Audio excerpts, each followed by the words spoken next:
On its 10th anniversary, PRIA, Society for Participatory Research in Asia, organized a series of seminars on deregulating the mind and democratizing the society.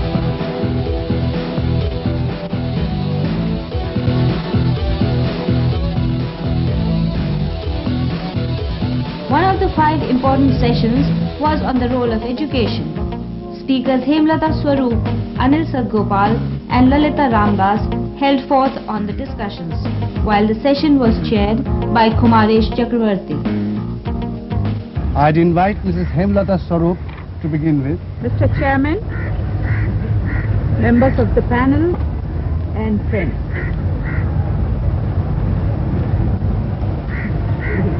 We are going to discuss a category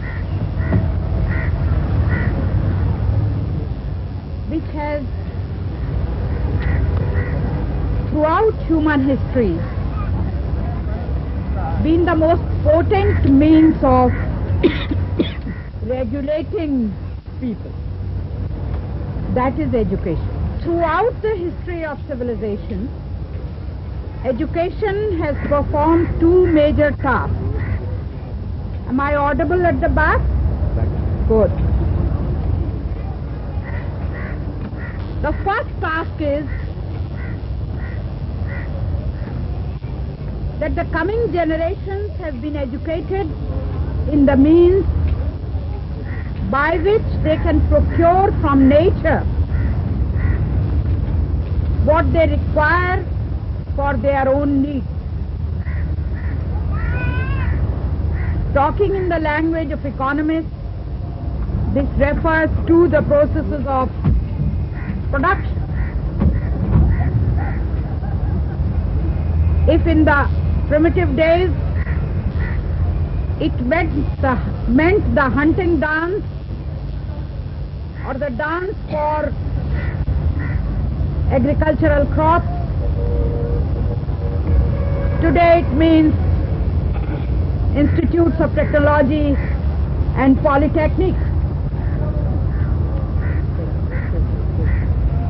And this is one field in which education has gone far ahead, because we have gone on compounding the technological revolutions that have taken place in the world.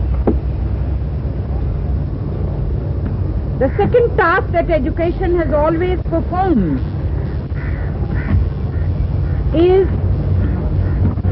the task of modes of adjustment, and this has been done through the medium of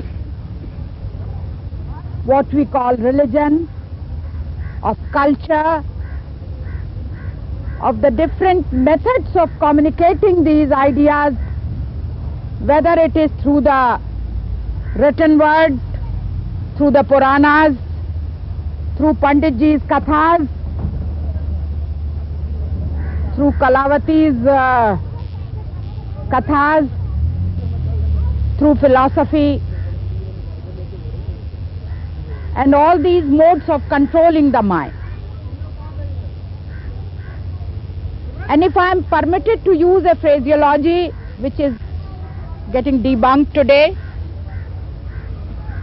I would say that in societies it's always the ruling classes who have been able to perpetuate their ideology. Although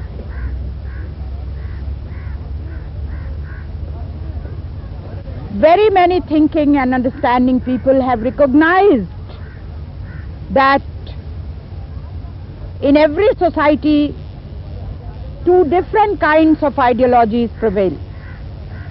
One is of the ruling classes and the other is of the people in general, about whom we were talking in the morning session also. Barring the Marxist economics, has been mainly the economics which came to us from Adam Smith. There was a very beautiful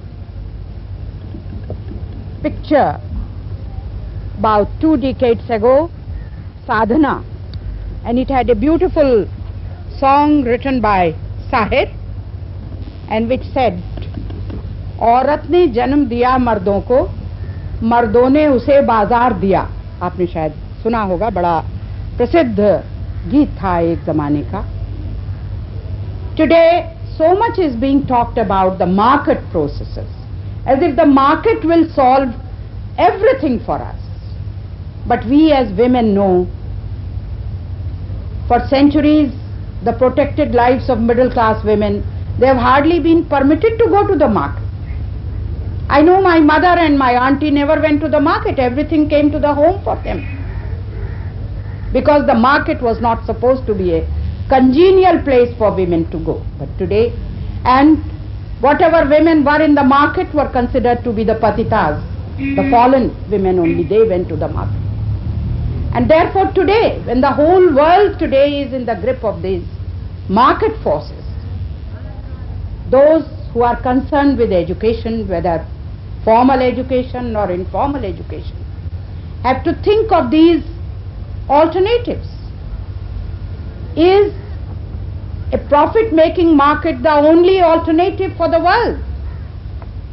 Is the exploitative mode of development the only alternative for the world? Is the stark, rapacious exploitation of nature the only alternative for the world? You see, before we decide about education, I think we have to decide about some of these very basic questions. It's only in the light of the decisions that we make about these basic questions. What kind of path of development should this world take? Should it be a development which will rape nature and mankind both? Or should it be a development which will sustain human civilizations